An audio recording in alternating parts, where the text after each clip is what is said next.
Hey everyone, I'm Ian Fitzpatrick, and today I'm flipping the script a little bit. We're going to talk to Tanya today about an exciting project, upcoming project, that is her new book.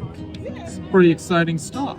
I think so. I'm very excited about it. So tell everyone why you decided to write a book and why now.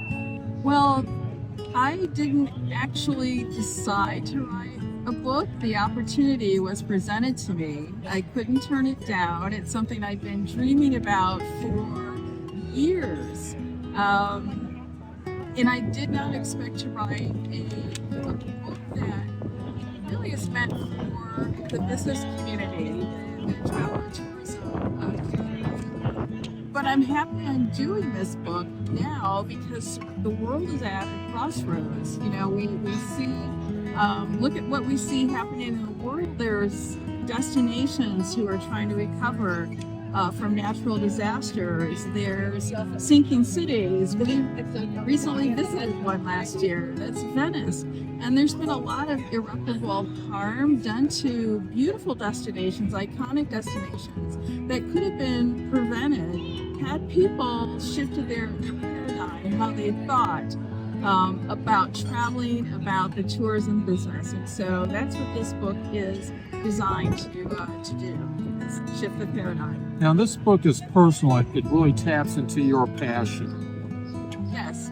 Yeah, well, you know, when we think about World Footprints, how we started, we wanted something meaningful, and we focused on the things that are very important, from history to the arts to the influences of cultural diasporas to the environment, preservation of lands and animals and structures, cultures.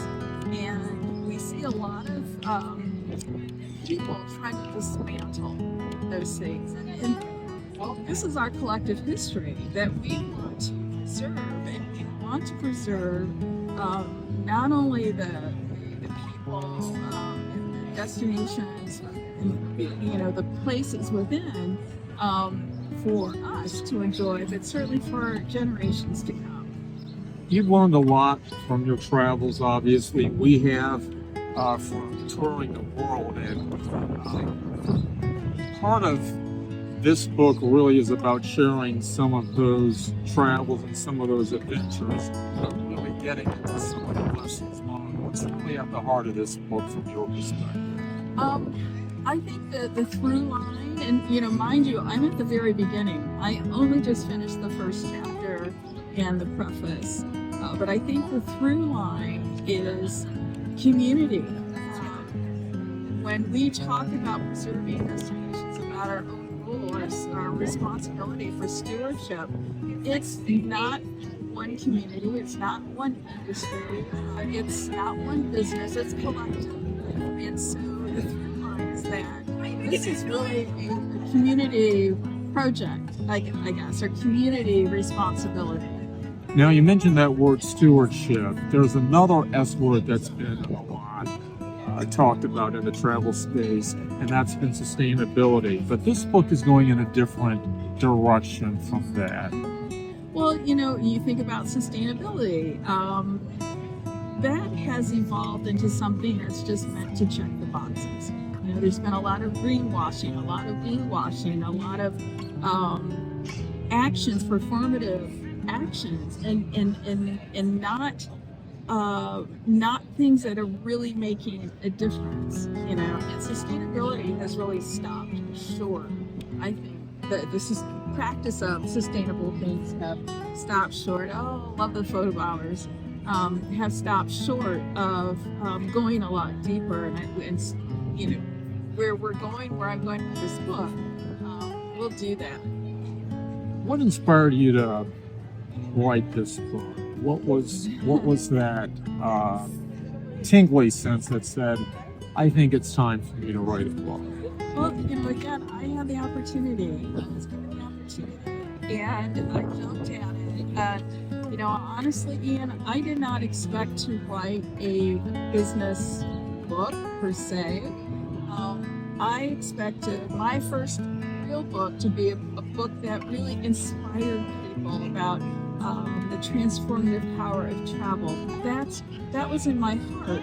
But when I worked with the editor, the publishing company, on different titles, this book, the title of my book just really, it gave me goosebumps, and I thought, this is what appeals to me. This is what I can dig into. You know, in all honesty, I thought writing a business book, I was terrified at first because I had horrible flashbacks to writing legal briefs, you know, the technical writing that we've been trained to do. And that just wasn't in my heart. And so I've actually found a balance. I'm writing a business book that I think has a lot of appeal to the community, the travel community, many different industries. You know, I think this will find some value in this book, and I think more than anything, I wanted to write something that would give value to the world, and would, you know, share the stories and the lessons that I'm learning now, even more so now. Yeah, and that was my focus, and that was my desire for this book when I first started. And the funny thing that I've learned is, when we started World Footprints, you know, again, we wanted to start something that was meaningful, that would really touch people's hearts, that would help them see travel differently, that would inspire them to travel differently and more meaningful. And a lot of people that we interviewed on our podcast decades ago when we started World Footprints, I'm actually interviewing them for this book. And then they are reaching out and sharing their network with me. And so I think, you know, I have had a lesson. I think you asked me about what have I learned. The one thing I have learned is that I don't know what I don't know. And I'm uncovering so many different ideas and angles for this book. Is very, very layered. And that's what's really exciting me.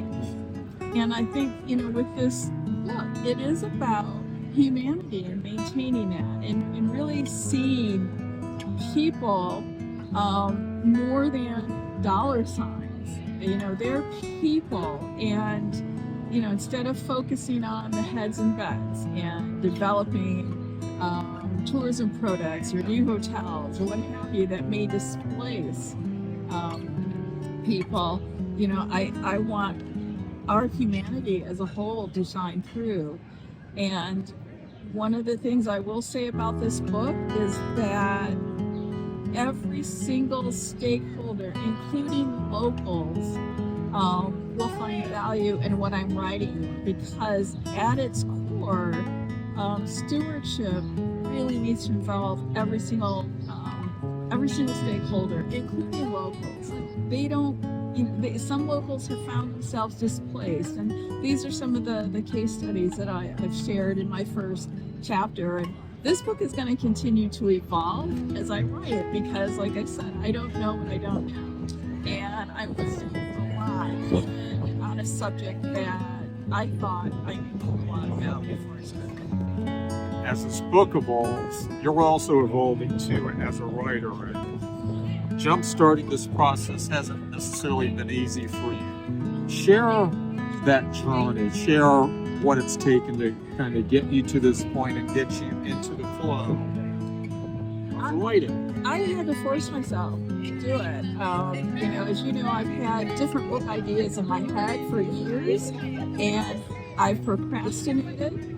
I did not have a luxury of procrastinating because I'm on deadlines right now.